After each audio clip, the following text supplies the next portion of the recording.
Hoje vamos colocar uma lupa sobre uma das gigantes da nossa bolsa, a Vale. A ação tá ali, né, dançando na casa dos R$ 80, e a pergunta que fica para muito investidor é: com esse preço, ainda faz sentido? Principalmente para quem foca em receber aquela renda com dividendos. Pois é, essa é a grande questão. Mas olha, para responder isso, não adianta só olhar a foto de hoje. O interessante na Vale, na verdade, é o filme que está passando. A empresa está, assim, no meio de uma transformação estratégica bem profunda.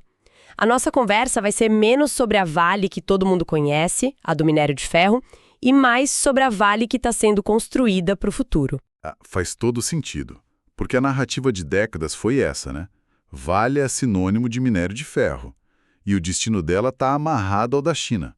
Volta e meia, o mercado fica nervoso, aparecem uns relatórios dizendo que a demanda chinesa vai cair, que o minério vai inundar o mercado, mas, pelo que parece, a Vale já está jogando um outro jogo. Exatamente. A própria gestão da empresa sabe que o grande salto de crescimento não vem mais do minério de ferro bruto como vinha no passado.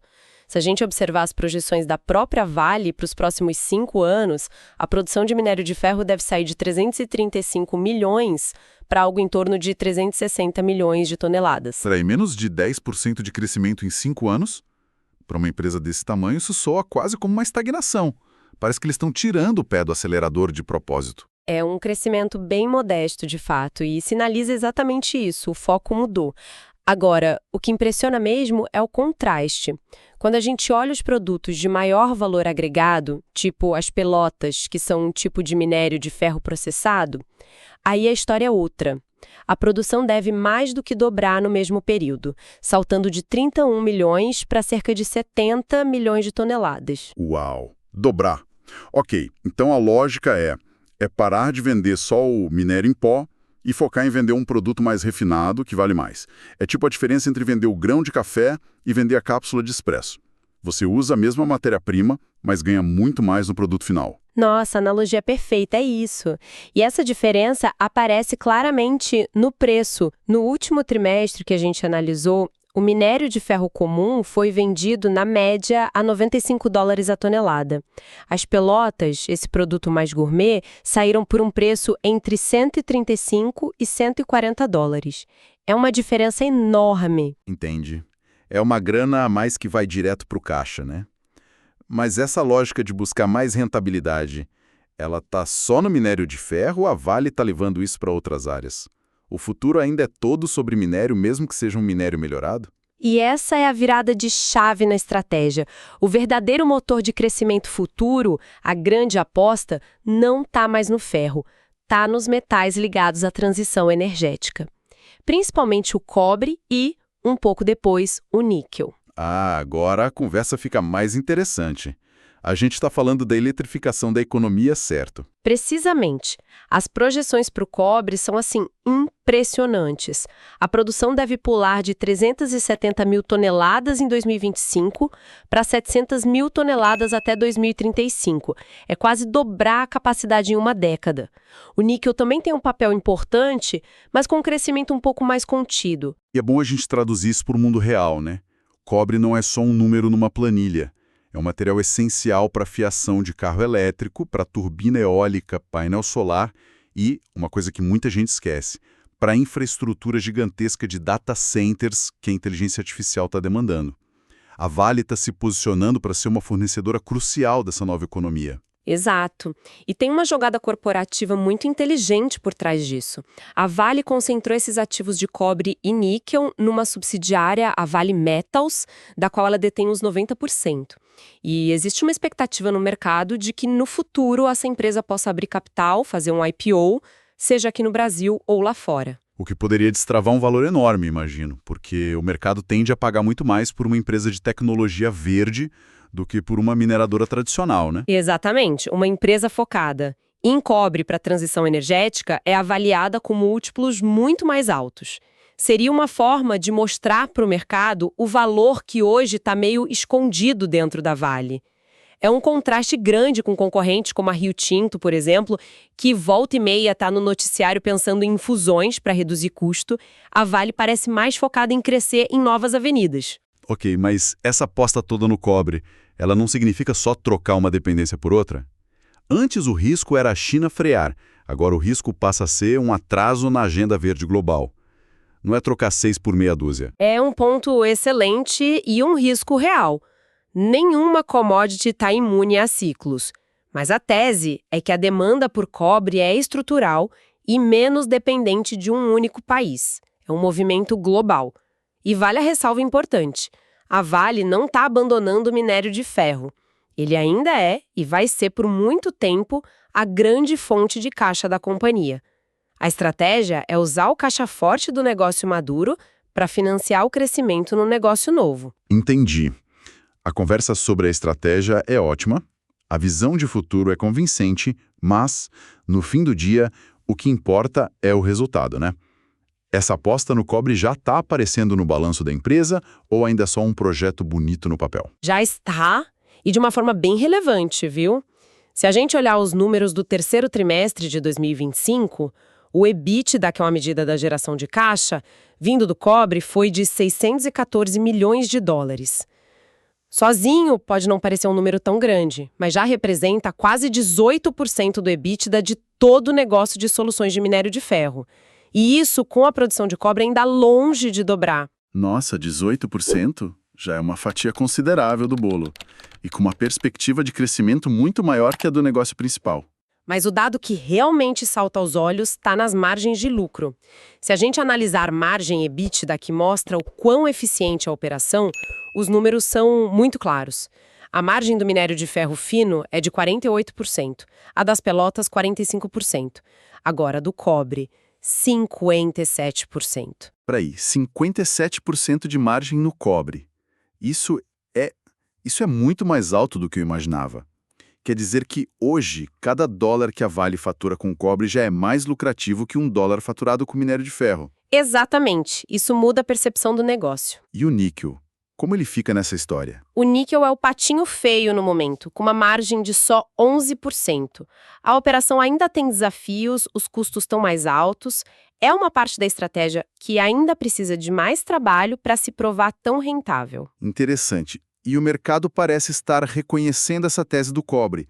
Como os preços se comportaram recentemente? O momento tem sido muito favorável. Nos últimos meses, o preço do cobre subiu de maneira expressiva. Saiu da casa de $3,50 para quase $5,90.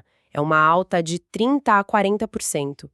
Enquanto isso, o minério de ferro também subiu, mas de forma bem mais tímida, de 95 para $106 a tonelada, um avanço de 10%, 12%.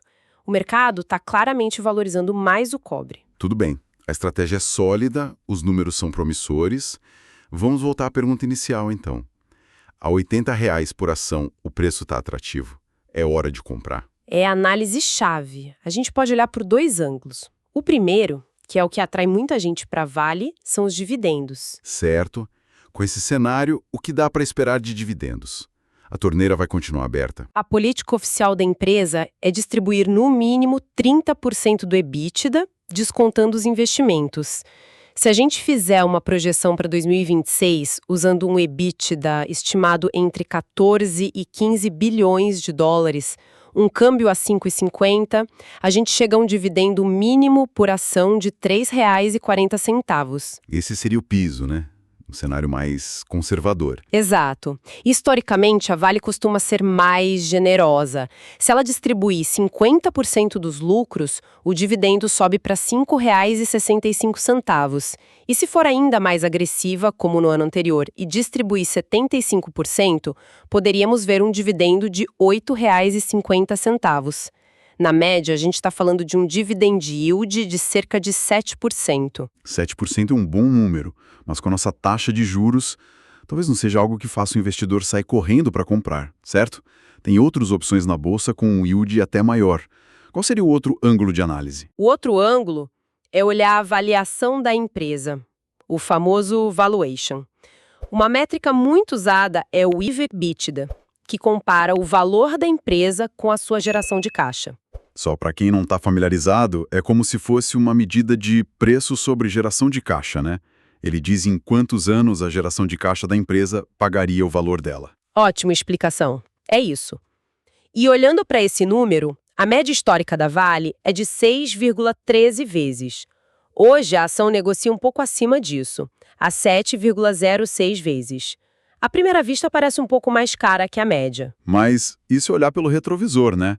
E se a gente projetar os resultados futuros, com o crescimento do cobre e tudo mais? Aí o cenário muda. Usando as mesmas projeções de EBITDA para 2026, esse múltiplo projetado cai para uma faixa entre 5,5 e 5,9 vezes. Ou seja, ficaria abaixo da média histórica. Ah, então se as projeções se confirmarem, a ação estaria barata em relação à sua própria história. Se é assim, por que o preço não decola? O que o mercado pode estar esperando? A conclusão é que, no preço atual, a ação não parece cara, mas também não está com um desconto óbvio. O mercado parece estar num modo de esperar para ver. A valorização a partir dos R$ 80 depende muito de uma nova alta nos preços das commodities. Se os preços ficarem onde estão, a tendência é a ação andar de lado, entregando os dividendos, mas sem um grande potencial de alta. Entendi. Então, o resumo da ópera seria: se a pessoa já tem Vale na carteira, não parece ter um motivo claro para vender. A estratégia de longo prazo é boa. Mas para quem está pensando em entrar agora a R$ 80, não é uma pechincha. É um preço justo, que exige paciência. Acho que a palavra que define o momento é equilíbrio. O preço atual reflete de forma justa o cenário, com otimismo contido, não há uma simetria clara nem para cima, nem para baixo. Perfeito. Então, para a gente amarrar a conversa, a gente pode dizer que a imagem da Vale como mera produtora de minério, dependente da China, está ficando para trás. A empresa está se redesenhando para ser uma fornecedora essencial para a economia de baixo carbono. Sem dúvida. E o ponto principal é que essa nova aposta, especialmente no cobre, não é só uma história bonita para o futuro. Já é o segmento mais rentável da empresa hoje, em termos de margem, o que dá muita credibilidade para a estratégia. E por fim, no preço atual de R$ 80, a avaliação parece equilibrada.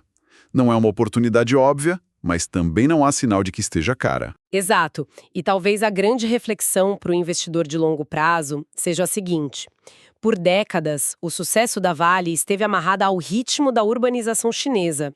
Era o grande motor. De agora em diante, o destino da empresa parece cada vez mais atrelado ao ritmo da transição energética global. Fica a pergunta no ar: qual desses dois gigantescos movimentos representa um risco maior? Uma desaceleração em um único país, como a China, ou um atraso global na adoção de tecnologias verdes? É uma mudança fundamental no tipo de risco que se corre ao investir na companhia. O nosso papo hoje é sobre a Vale, uma das empresas mais importantes da nossa bolsa, que recentemente alcançou aquela marca de R$ 80 por ação.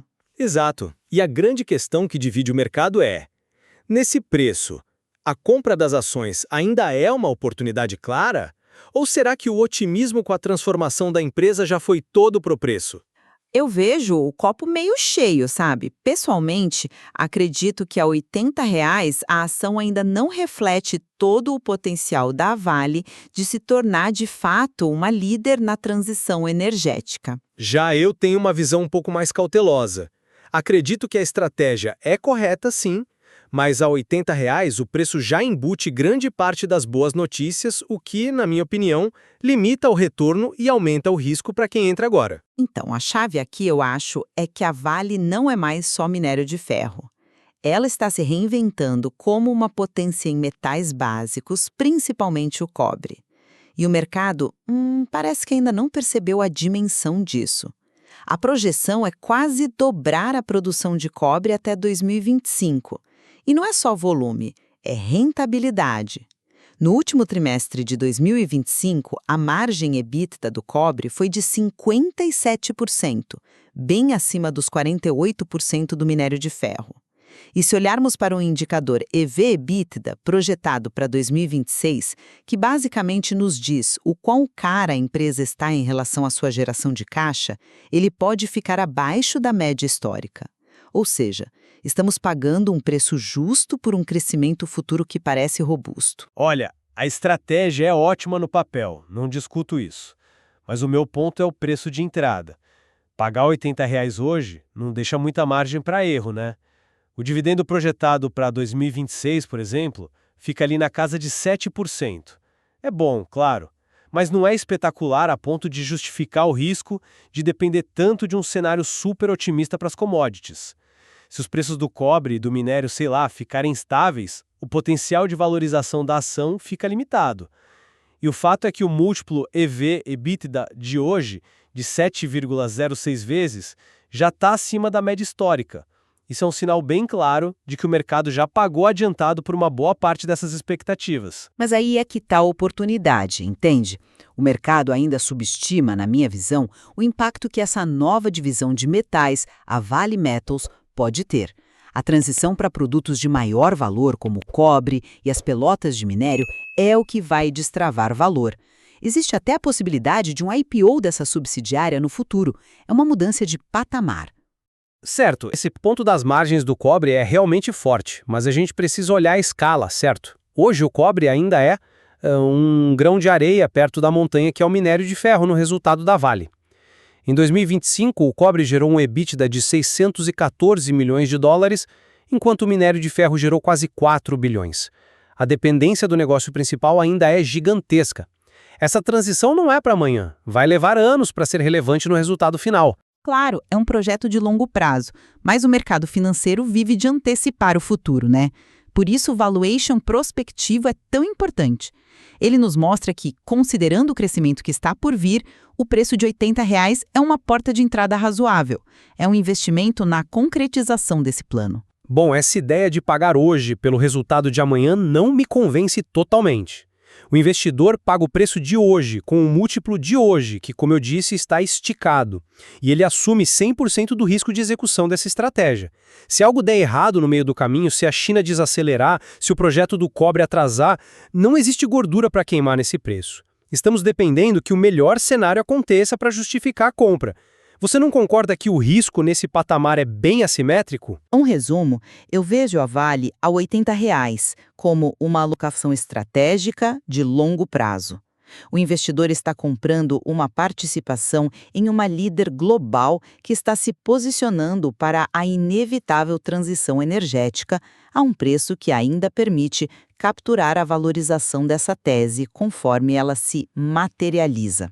Já eu concluo que, embora a direção da empresa esteja correta, o preço atual exige que o cenário mais otimista se concretize para gerar um retorno que vale a pena. Para o investidor que busca uma relação clara entre risco e retorno, o ponto de entrada de R$80 me parece, no mínimo, questionável. Fica claro que a avaliação da Vale, neste momento, depende muito da perspectiva do investidor. Se o foco está no enorme potencial de transformação que está lá no horizonte, Ou na análise mais pragmática, dos múltiplos atuais e dos riscos que já estão presentes hoje. Esse estudo não constitui nenhum serviço de análise ou recomendação. Este é um mercado de renda variável, bolsa de valores, onde o risco é inerente, toda e qualquer decisão é de cada investidor. Um abraço e até a próxima!